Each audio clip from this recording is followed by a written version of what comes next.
The stars had always called to humanity. For thousands of years, people looked up at the night sky and wondered what was out there. When they finally built ships that could travel between stars, they found the answer. They were not alone. The Galactic Union had existed for 10,000 years before humans arrived. 26 species from across the galaxy had joined together under one government called the Galactic Council. They had rules, they had laws, they had peace. And when humanity knocked on their door, they opened it with the kind of smile that adults give to children who do not know any better. Admiral Daniel Carter stood in the observation deck of Earth's first diplomatic station, watching ships from a dozen different species pass by. He was a tall man with gray hair and tired eyes. He had spent 30 years in Earth's Navy, fighting wars that now seemed small and pointless. Border disputes, resource conflicts, petty arguments between nations that shared the same small planet. Now humanity had access to a whole galaxy, and he hoped those days were behind them. "They look at us like we are insects," said a voice behind him. Carter turned to see Ambassador Laura Kim walking toward him. She was a small woman with sharp features and even sharper intelligence. Earth's government had chosen her to represent all of humanity to the galaxy, and she carried that weight without complaint. "Can you blame them?" Carter replied. "They have been traveling between stars for longer than humans have existed. To them, we are babies taking our first steps." Kim stood beside him and watched a massive Varathi battleship drift past the station. It was 3 times larger than anything humanity had ever built. Its hull was covered in weapon systems that humans could not even identify. "Babies do not have battleships pointed at them," she said quietly. The Varathi Dominion was the largest military power in the Galactic Union. They were reptilian creatures, cold-blooded in both body and mind. Their empire stretched across 40 star systems, and they had conquered most of them through war. The Council kept them in check through diplomacy and trade agreements, but everyone knew the truth. The Varathi followed the rules only because they chose to. Carter had met their representative, a creature named Xylith, at a diplomatic function 2 weeks ago. Xylith had looked at him the way a predator looks at prey that is not worth the effort of killing. The Varathi did not see humans as a threat. They saw them as an opportunity. "The council meeting is in 1 hour," Kim said. "I need you there." Carter nodded. "What are we asking for this time?" "Protection. The Varathi have been moving ships near our colony on New Haven. The local governor sent me a report last night. Their patrols are getting closer every week." New Haven was humanity's largest colony world. Over 2 million people had settled there in the 5 years since humans discovered faster-than-light travel. It was a beautiful planet with blue oceans and green forests. Carter's daughter, Megan, had moved there 3 years ago to work as a teacher. She sent him messages every week about her students, her garden, and the life she was building so far from Earth. The thought of Varathi warships near her home made his stomach tight. The council chamber was a massive circular room at the heart of the station. Representatives from all 26 species sat in a ring around a central platform where speakers addressed the assembly. Carter stood behind Kim as she walked to the platform and made humanity's case. She spoke clearly and calmly. She presented evidence of Varathi ships entering human space. She showed records of communications where Varathi officers had made threatening remarks to human patrol vessels. She asked the council to issue a formal warning to the Varathi Dominion and to guarantee the safety of human colonies. When she finished, the chamber was silent. Then Xylith rose from his seat. The Varathi representative was enormous, nearly 8 feet tall, with scales the color of dried blood. His yellow eyes fixed on Kim with obvious contempt. "The human ambassador presents complaints without substance," Xylith said. His voice was a deep rumble that echoed through the chamber. "Our ships patrol our own borders. If human colonies are close to those borders, perhaps humans should not have built colonies there. New Haven is 50 light-years from Vorathi space, Kim replied. Your ships are operating far outside your borders. Space is vast, Ambassador. Perhaps your primitive navigation systems are confused. Laughter rippled through the chamber. Carter watched representatives from a dozen species shake their heads or make gestures he did not understand but could easily interpret. They thought this was funny. They thought humanity's concerns were a joke. Kim did not back down.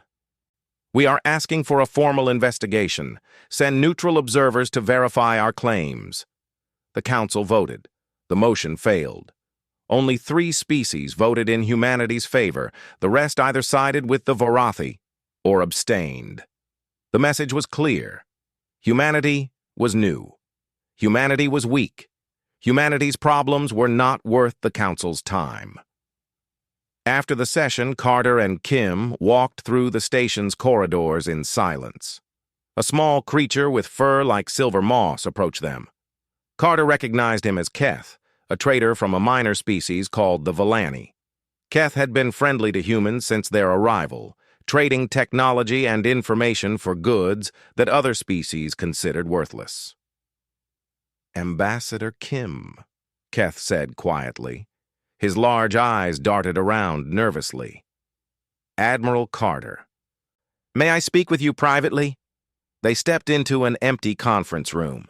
Keth's hands trembled as he spoke. I have heard things. Rumors among traders who deal with the Vorathi. They are planning something. Something bad. What kind of something? Carter asked. I do not know details, but they speak of New Haven. They speak of it as if it is already gone. Kim and Carter exchanged looks. We need more than rumors, Kim said. Can you find proof? Keth shook his head. I am a small trader. If I ask too many questions, I will disappear. But I am telling you this because you have been kind to my people. Please, Admiral, Ambassador, protect your colony. Move your people away from there. Carter thought about his daughter. He thought about 2 million humans building lives on a world they believed was safe. We will look into it, he said. Thank you, Keth. The little trader hurried away, leaving Carter and Kim alone with a warning they did not fully understand. 3 weeks later, Carter was on Earth when the distress call came from New Haven. He was in a meeting when his communication device started screaming with emergency alerts. He saw the words on the screen, and his blood turned to ice. Vorathi fleet in orbit. Bombardment has begun. God help us all. He tried to call his daughter. The signal could not connect. He tried again and again as reports flooded in from across human space. 2 million people were dying, and the galaxy was watching, and there was nothing he could do but stand there and feel his heart break into pieces. The stars had called to humanity, and humanity had answered. But nobody had warned them that the universe was not just vast and wonderful, it was also cruel beyond imagination. Commander Ryan Ellis was drinking coffee when the alarm started. He was stationed on the orbital defense platform above New Haven, a small structure with a crew of 47 people. Their job was to monitor space traffic and protect the colony from pirates or asteroids. They had never faced anything like what appeared on their sensors that morning.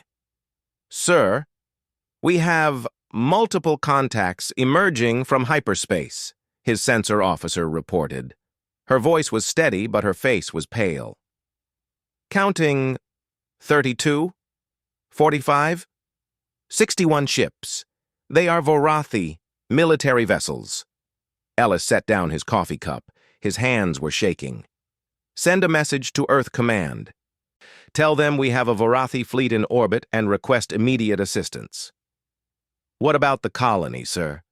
Ellis looked at the main screen. The Vorathi ships were forming a blockade around the planet. Their weapon systems were powering up. He had studied Vorathi tactics in the academy. He knew what those formations meant. Tell the colony to begin evacuation procedures. Get everyone to the emergency shelters. He paused. And tell them to pray. On the surface of New Haven, Katie Morgan was having breakfast with her husband when the emergency broadcast interrupted every screen in the city. She was the colonial director, responsible for the safety of 2.3 million people. When she heard the words Varathi Fleet and evacuation, she dropped her fork and ran for the door. "Katie, wait!" her husband called. "Get to the shelter!" she shouted back. "I have to get to the command center." The streets were already filling with confused and frightened people. Morgan pushed through the crowds, her mind racing through emergency protocols she had hoped she would never need to use. The shelters could hold maybe half the population. The evacuation ships could carry a few thousand. If the Varathi attacked, millions would die. She reached the command center and found her staff already working frantically at their stations. "Report," she demanded. "The Varathi are not responding to our communications," her communications officer said. "Commander Ellis is trying to negotiate, but they are ignoring all channels." "What about Earth? The Council?" "Messages sent. No response yet." Morgan slammed her hand on the desk. "Keep trying. And start loading the evacuation ships. Prioritize children and medical personnel." In orbit, Commander Ellis watched the Varathi flagship move into position above the largest city on the planet. He had sent 17 messages requesting dialogue. He had offered to surrender the station. He had begged them to explain what they wanted. The Varathi had not said a single word. "Sir," his weapons officer said quietly, "their main guns are charging." Ellis closed his eyes for a moment. He thought about his wife back on Earth. He thought about his parents, his friends, the life he would never get to live. Then he opened his eyes and made his decision. "All hands, this is the commander. The Varathi are preparing to attack the colony. Our weapons cannot stop them. Our shields cannot protect us. But we can buy time."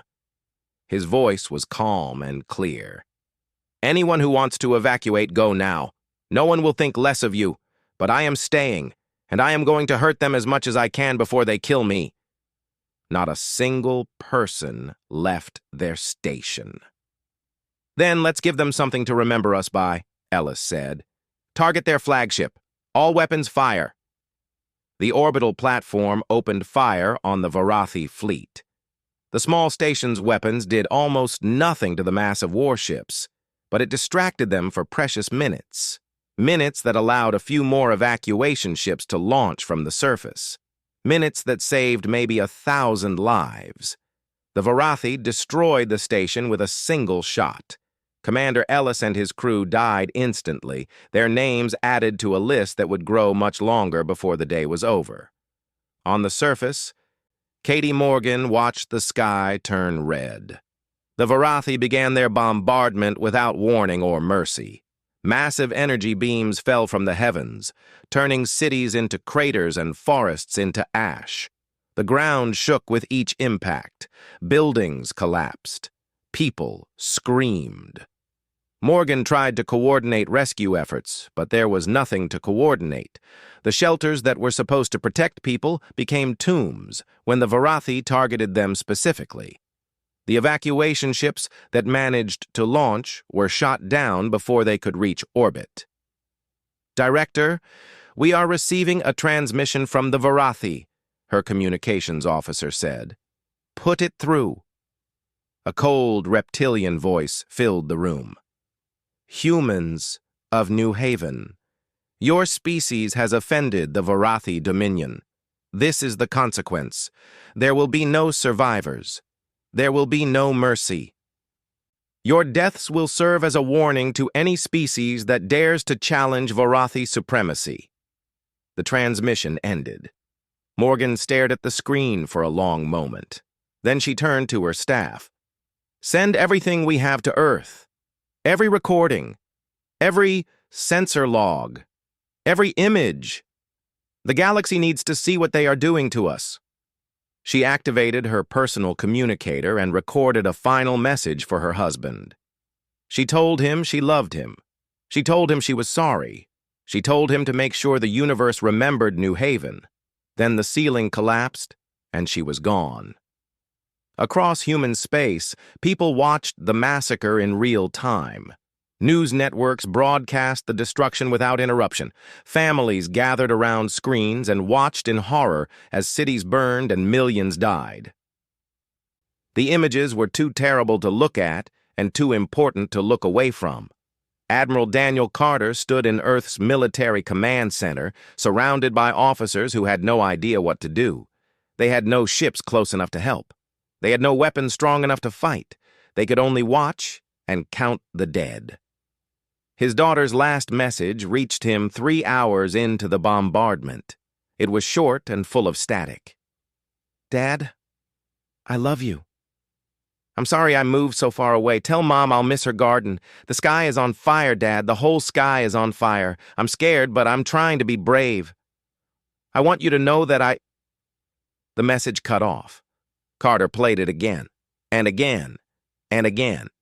He played it until the words lost all meaning, until his tears ran dry, until there was nothing left inside him but cold, empty rage.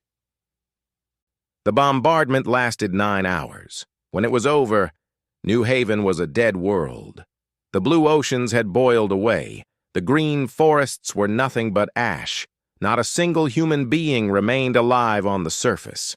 The Galactic Council called an emergency session. Representatives gathered to discuss the tragedy and determine a response. Ambassador Laura Kim stood before them, her face hollow with grief, her voice steady with fury. 2.3 million people, she said. Mothers, fathers, children, teachers, doctors, farmers, people who wanted nothing but peaceful lives on a world they called home. The Vorathi murdered them all. Xylith rose from his seat. The humans violated our territory. They ignored our warnings. They attacked our patrol ships. We had no choice but to defend ourselves. That is a lie, Kim said. We have evidence. Sensor logs, communications records. The Vorathi attacked without provocation. Your evidence is fabricated, Xylith replied smoothly. Human technology is primitive and easily corrupted. The Council cannot trust such unreliable sources. The Council debated for 6 hours. When the vote came, 17 species sided with the Vorathi. 5 abstained. Only 3 voted to condemn the massacre. Kim stared at the assembly in disbelief. You are going to do nothing? They murdered millions of innocent people, and you are going to do nothing? One of the elder representatives, a being who had served on the council for 300 years, gave her a pitying look. Young species make mistakes, Ambassador. Perhaps your people should have been more careful about where they built their colonies. Someone laughed. Then someone else. Soon the whole chamber was filled with the sound of alien amusement at humanity's suffering. Kim walked out of the chamber without another word. She had come seeking justice. She had found only contempt.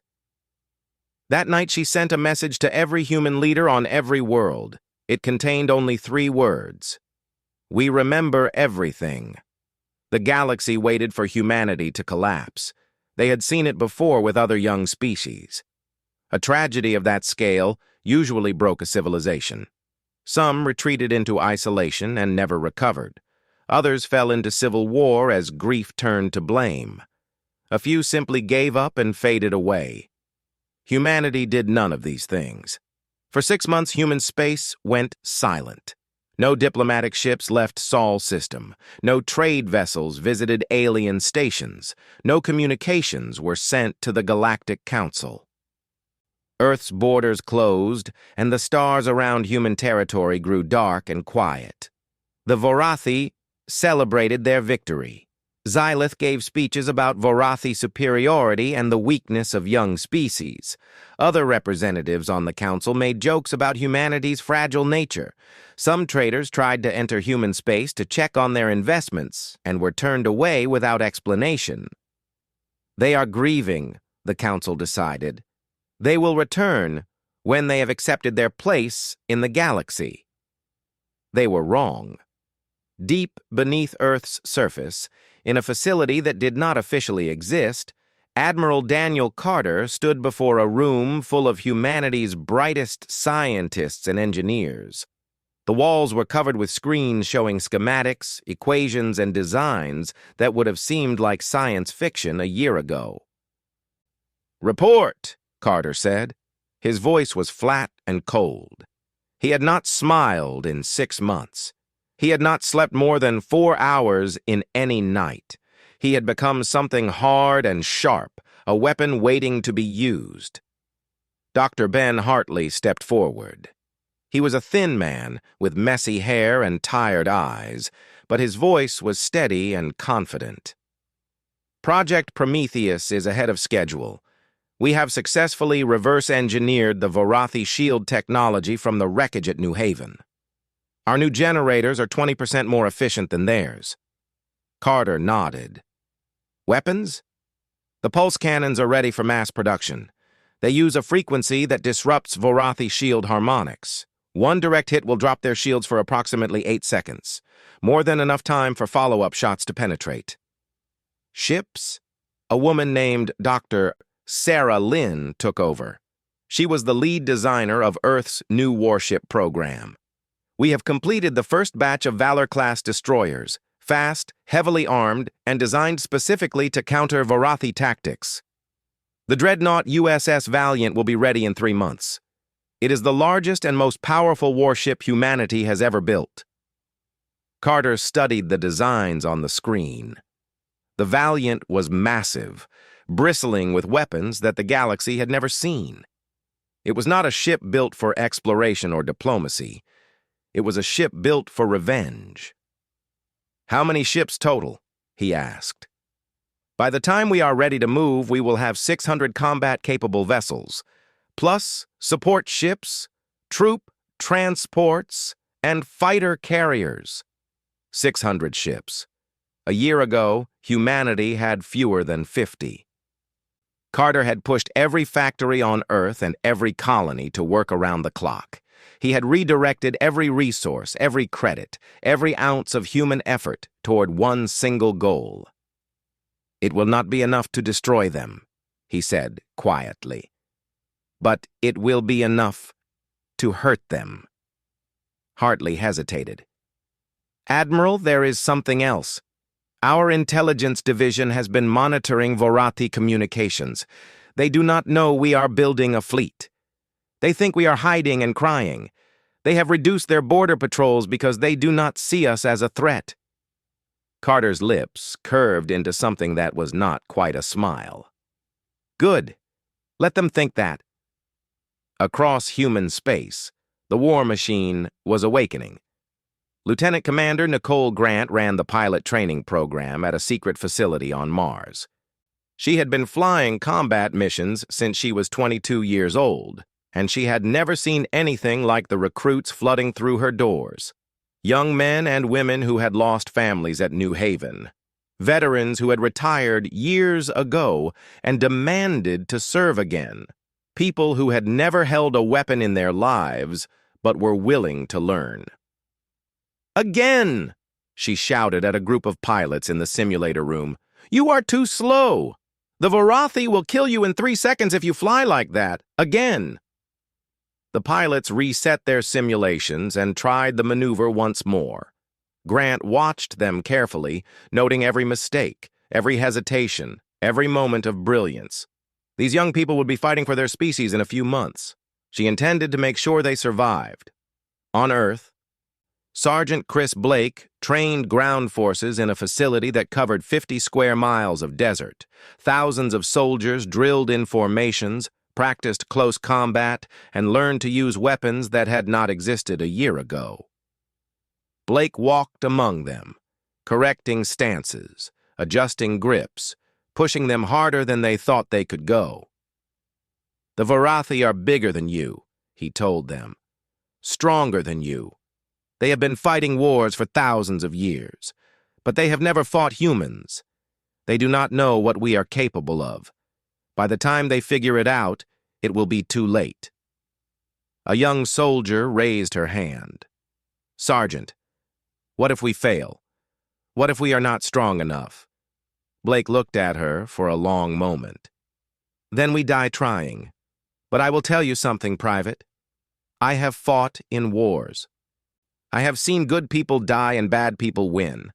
But I have never seen anything like what happened to New Haven. Those people did nothing wrong. They just wanted to live. And the Vorathi killed them because they could." He paused. "We are not fighting for glory or territory or politics.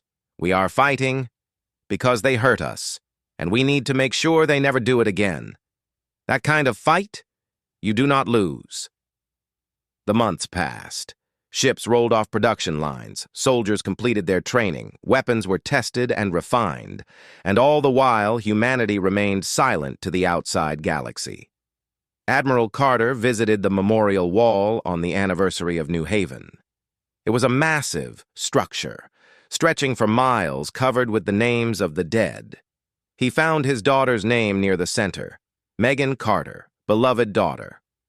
Dedicated teacher, taken too soon. He stood there for a long time, his hand pressed against the cold stone. Ambassador Laura Kim found him there as the sun was setting. She stood beside him without speaking, looking at the endless rows of names. "The Council sent another message," she finally said. "They want to know when we will resume diplomatic relations." "What did you tell them?" "Nothing. Let them wonder." Carter nodded slowly. "Are our ships ready?" "Almost. Another month, maybe 2. "And our people? Are they ready?" Kim thought about the soldiers she had met, the pilots, the engineers, the factory workers. Every single one of them had lost someone at New Haven. Every single one of them was burning with the same cold fire that drove her and Carter. "They have been ready since the day it happened," she said. "They have just been waiting for the chance." Carter turned away from the wall.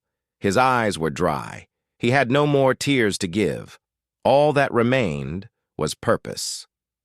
"Then let us give them that chance. Contact the fleet commanders. Begin final preparations." He paused at the entrance of the memorial. "The Vorathi wanted to teach humanity a lesson. They wanted to show us our place in the galaxy. Well, we have learned, and now it is time to show them what we learned." Kim watched him go, then turned back to the wall. She found the names of people she had known, friends, colleagues, good people who deserved better than what they got. "We are coming," she whispered to the names. "Every single one of us. We are coming, and we will not stop until it is done." The stars were about to learn what humanity looked like when it stopped being afraid and started being angry. The Vorathi sensor station at the edge of their home system was staffed by a crew of 12. Their job was boring, but important. They watched for incoming ships and reported any unusual activity to Fleet Command. In the 300 years since the station was built, they had never detected anything more threatening than a lost merchant vessel. The officer on duty was reading a report when his sensor board lit up like a festival display. He stared at it for a moment, certain there was a malfunction. The numbers could not be right. No species had ever brought this many ships to Vorathi space. "Command," he said into his communicator, his voice shaking. "We have contacts emerging from hyperspace. 600 ships. They are human." The response was immediate. "Repeat that. 600 human warships. They are heading directly for Vorathi Prime." There was a long pause on the other end. "That is impossible. Humans do not have 600 warships." "They do now," the officer said. Then his station exploded as the first wave of human missiles reached their target. Admiral Daniel Carter stood on the bridge of the USS Valiant, watching the Vorathi home system grow larger on the main screen. Around him, officers worked at their stations with quiet efficiency. There was no nervous chatter, no uncertain glances. Everyone knew why they were here. Everyone knew what they had to do. "Fleet status," Carter said. "All ships in formation and ready, Admiral," his executive officer reported. "The Vorathi are scrambling their defense fleet. Estimated strength is 200 warships." Carter nodded. The Vorathi had more ships, but most of them were scattered across their empire. They had never expected an attack on their homeworld. They had never imagined that the primitive humans they had slaughtered would come to their doorstep with enough firepower to crack planets. "Signal all ships. Execute Battle Plan Alpha. Target their fleet first, then move to the defense platforms." Across the formation, captains received their orders and moved to attack positions. Captain Greg Harrison commanded the strike carrier USS Defiance, one of 3 carriers in the fleet. His ship carried 200 fighters, each one piloted by someone who had trained for this moment for months. "Launch all fighters," Harrison ordered. "Target enemy capital ships, priority on their command vessel." Lieutenant Amy Reese was the first to launch. She had been a cargo pilot before New Haven. Her brother had been a teacher on the colony, working at the same school as Admiral Carter's daughter. When she heard what happened, she volunteered for combat training the same day. "All wings, follow my lead," she said into her communicator. "Stay in formation until we reach their defensive line, then break by squadrons. Watch each other's backs. We did not come this far to lose anyone to careless mistakes." The Vorathi fleet moved to intercept, their massive battleships forming a wall between the humans and their homeworld. They outnumbered the human fighters 10 to 1. They had pilots with centuries of combat experience. They were confident they would crush these primitive upstarts, just as they had crushed New Haven. They were wrong. The human fighters moved in patterns the Vorathi had never seen. They used tactics designed specifically to exploit weaknesses in Vorathi formation flying. They hit hard, pulled back, and hit again from a different angle.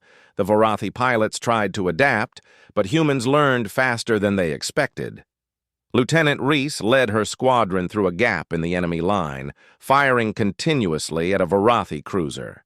Her new pulse cannons tore through the alien shields like they were made of paper. The cruiser exploded, taking 2 escort ships with it. "One down," she reported. "Moving to secondary target." On the Valiant, Carter watched the battle unfold with grim satisfaction. The Vorathi were taking heavy losses. Their confidence was turning to confusion, and confusion was becoming fear. "Admiral, the enemy flagship is trying to retreat," his tactical officer reported. "Do not let it. All ships, concentrate fire on the flagship. I want Xylith to see what is coming for him." The Vorathi flagship was the largest ship in their fleet, a massive vessel that had led the attack on New Haven. Intelligence reports suggested that Xylith himself was aboard, observing the defense of his homeworld.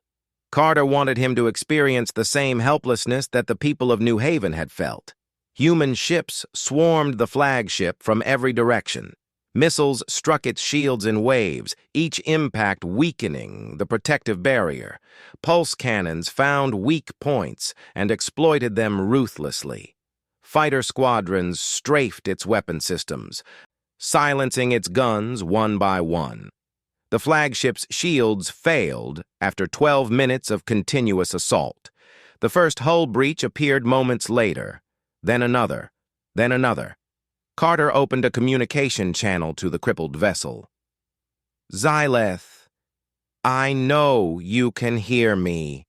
This is Admiral Daniel Carter of Earth. You killed my daughter at New Haven. You killed millions of innocent people.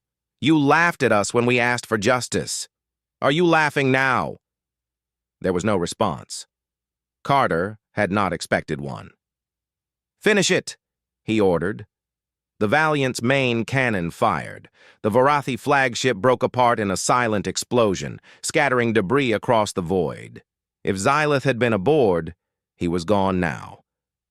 Carter felt nothing. No satisfaction, no closure. Just cold emptiness where grief used to be. The battle lasted 72 hours. The Vorathi fought hard, but they were outmatched at every turn. Human weapons cut through their defenses. Human tactics confused their commanders. Human pilots flew with a ferocity that bordered on madness. When it was over, the Vorathi military was shattered. Their defense platforms were ruins. Their fleet was scattered wreckage. Their home world lay defenseless below, its cities full of civilians who had never imagined that war would come to them. Carter looked at the planet on his screen. Billions of Vorathi lived down there. Families, children, people who had nothing to do with the massacre of New Haven. Part of him wanted to show mercy. Part of him wanted to be better than the monsters who had killed his daughter. But then he remembered the videos, the cities burning, the people running and screaming. The laughter in the council chamber when humanity begged for help. He opened a channel to the entire fleet. "This is Admiral Carter. The Vorathi showed our people no mercy. They did not hesitate. They did not regret. They killed millions because they could, because they wanted to, because they thought we were too weak to stop them." He paused. Every ship in the fleet was listening. Today, we prove them wrong. Today, they learn what happens when you hurt humanity. Today, they pay the price for New Haven. The bombardment began. Human ships rained fire on Vorathi Prime, just as Vorathi ships had rained fire on New Haven. Cities that had stood for thousands of years crumbled to dust. Mountains were flattened, oceans boiled. The planet that had been the heart of an empire became a graveyard. Carter watched it happen without expression. He recorded everything, every image, every reading, every second of destruction. He wanted the galaxy to see. He wanted them to understand. When Ambassador Kim contacted him from Earth, her voice was quiet. "Daniel, is it done?" "Almost. A few more hours. The Council is demanding we stop. They are calling it a war crime." Carter laughed. It was not a pleasant sound. "They called New Haven a defensive action. They can call this whatever they want. We are not stopping until there is nothing left." Kim was silent for a long moment. "I understand. Do what you need to do." The connection ended. Carter returned his attention to the dying world below. 9 hours later, Vorathi Prime was dead. The species that had terrorized the galaxy for millennia was broken. Their homeworld was ash. Their fleet was wreckage. Their empire would collapse within months as subject races rose up against them. Admiral Carter looked at the destruction one final time. He thought about his daughter. He thought about the 2.3 million people who had died at New Haven. He thought about the laughter in the council chamber. "It is finished," he said to no one in particular. "We remember everything, and now so will they." The fleet turned away from the dead world and began the long journey home. Behind them, the stars were a little darker than before. The Galactic Council chamber had never been so quiet. Representatives from 25 species sat in their designated seats, but the usual sounds of conversation and negotiation were absent. No one spoke, no one moved, no one wanted to draw attention to themselves. The Vorathi seat was empty. Ambassador Laura Kim walked through the entrance with slow, deliberate steps. She wore formal diplomatic attire, but there was nothing diplomatic about the look in her eyes. Behind her came Admiral Daniel Carter in full military dress, his chest covered with medals that meant nothing to him anymore. The other representatives watched them approach the central platform. A year ago, these same beings had laughed at humanity's pleas for justice. They had dismissed human concerns as the whining of a primitive species that did not understand its place in the galaxy. They had looked at Kim with contempt and amusement. Now they looked at her with fear.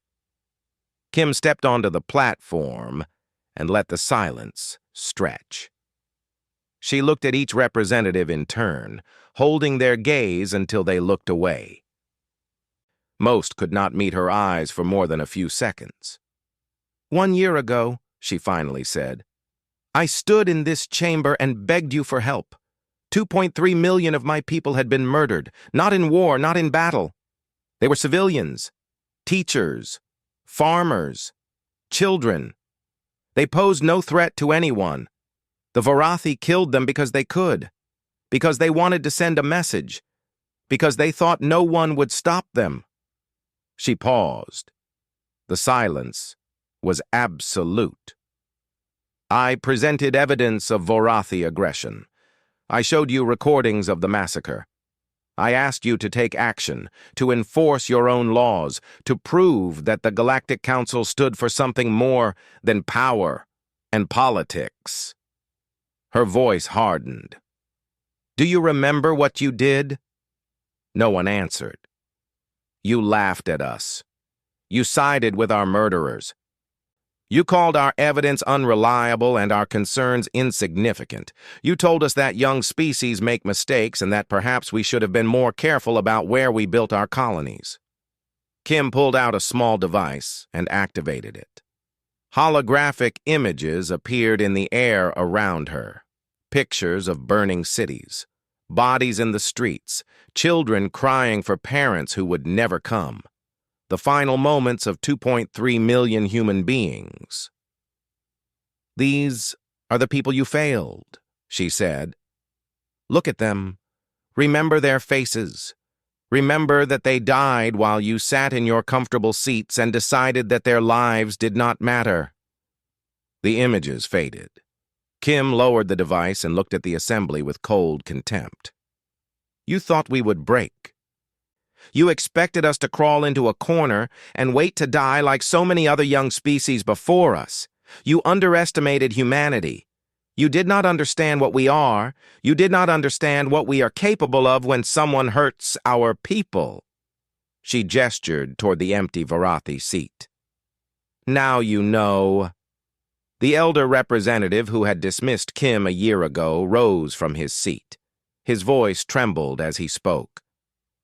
Ambassador Kim, the Council deeply regrets the tragedy at New Haven, but your response was disproportionate. The Vorathi homeworld had billions of inhabitants, civilians, innocents. What you did was genocide. What we did was justice, Kim replied without hesitation. The Vorathi started this war. They chose to attack a defenseless colony. They chose to murder millions. They chose to laugh at our suffering. We simply chose to respond in a language they understood. But the scale of destruction was exactly proportional to what they did to us. Kim's voice cut through his objection like a blade. For every human they killed, we took 10 Vorathi lives. For every city they burned, we burned 10 of theirs. We showed them the same mercy they showed New Haven. None. The chamber fell silent again. The elder representative sank back into his seat, unable to find words. Admiral Carter stepped forward. He had not spoken since entering the chamber, but now his voice filled the room. Let me be clear about what happened, he said. This was not an act of madness or revenge. This was a calculated decision made by the entire human species. We did not attack the Vorathi because we enjoyed killing. We attacked them because you left us no other choice. Your council refused to punish them. Your laws meant nothing. Your justice was a joke. So we became our own justice. He looked around the chamber with eyes that had seen too much death and no longer cared. We did not want this. We came to the stars hoping for peace and cooperation. We joined your council believing that civilized species could resolve disputes without violence. We were naive. The Vorathi cured us of that naivety. And you, all of you, you showed us that we could never rely on anyone but ourselves. He paused to let his words sink in. So here is what happens now. Humanity is done asking for permission. We are done begging for protection. We are done trusting that your council will treat us fairly. From this day forward, we protect ourselves. Any species that threatens humanity or its allies will face the same fate as the Vorathi. No warnings, no negotiations, no appeals to your council, just consequences. The room remained silent. Not a single representative objected. Not a single voice rose in protest. Kim stepped forward again. We are not leaving the council. We believe in the possibility of peaceful coexistence among species, but we will never again be victims. We will never again watch our people die while the galaxy does nothing. If that makes us monsters in your eyes, so be it. At least our children will be safe. She gathered her materials and turned to leave. At the threshold, she stopped and looked back at the assembly one final time. You had 10,000 years to build a civilization based on fairness and mutual respect. You failed. You created a system where the strong prey on the weak and the weak have no recourse but to become strong themselves. Well, congratulations. Humanity has learned from your example. We have become what you forced us to be. She smiled, but there was no warmth in it. We came to you in peace. And you taught us that peace requires strength. We came seeking friendship, and you taught us that respect must be earned. We came as children of the stars, and you made us into something else entirely. Kim paused, letting the weight of her words fill the chamber. I hope you are satisfied with your creation, because you will have to live with it for a very long time. She turned and walked away. Admiral Carter followed. The doors closed behind them with a soft sound that echoed through the silent chamber. For several minutes, no one moved. Representatives exchanged glances, but could not bring themselves to speak. The weight of what they had witnessed, what they had allowed to happen, pressed down on them like a physical force. Finally, the elder representative spoke. His voice was weak and tired. What have we done? No one answered. There was nothing to say. Outside the chamber, Kim and Carter walked through the corridors of the diplomatic station. Alien beings stepped aside as they passed, pressing against walls to avoid any contact. Do you think they understood? Kim asked. Carter considered the question. They understood that we are dangerous. Whether they understood why, I do not know. Most species never look beyond their own interests long enough to see the consequences of their actions. Will it be enough? Will they leave us alone now? For a while. Fear is a powerful motivator. But eventually someone will test us again. Someone will think they are stronger or smarter or more ruthless. Carter's jaw tightened. When that happens, we will remind them what we did to the Vorathi. They reached the docking bay where their ship waited. Kim stopped at the airlock and looked back one last time at the station, at the gathering place of galactic civilization. I used to dream about this place, she said quietly. When I was a girl, I imagined meeting aliens, learning about their cultures, building bridges between species. I thought the universe would be wonderful. It can still be wonderful, Carter said. We just have to make sure no one takes it from us. Kim nodded slowly. She thought about New Haven. She thought about the memorial wall with its millions of names. She thought about the dead world that had once been Vorathi Prime. The universe is full of wonders, she agreed, and now it is also full of fear. Fear of humanity. Fear of what we will do if anyone ever hurts us again. She stepped through the airlock. Carter followed. Behind them, the Galactic Council remained in session, but no business was conducted that day. The representatives sat in their seats and contemplated a future they no longer controlled. The comfortable certainties of 10,000 years had been shattered in a single year. Humanity had arrived in the galaxy as children, curious and hopeful and eager to make friends. They had been beaten and broken and forced to become something harder, something colder, something that the galaxy would never forget. The stars still shone in the void. The ships still traveled between worlds. The council still met to discuss treaties and trade agreements. But everything had changed, because now everyone knew the truth. Humanity remembered everything, and humanity never forgave.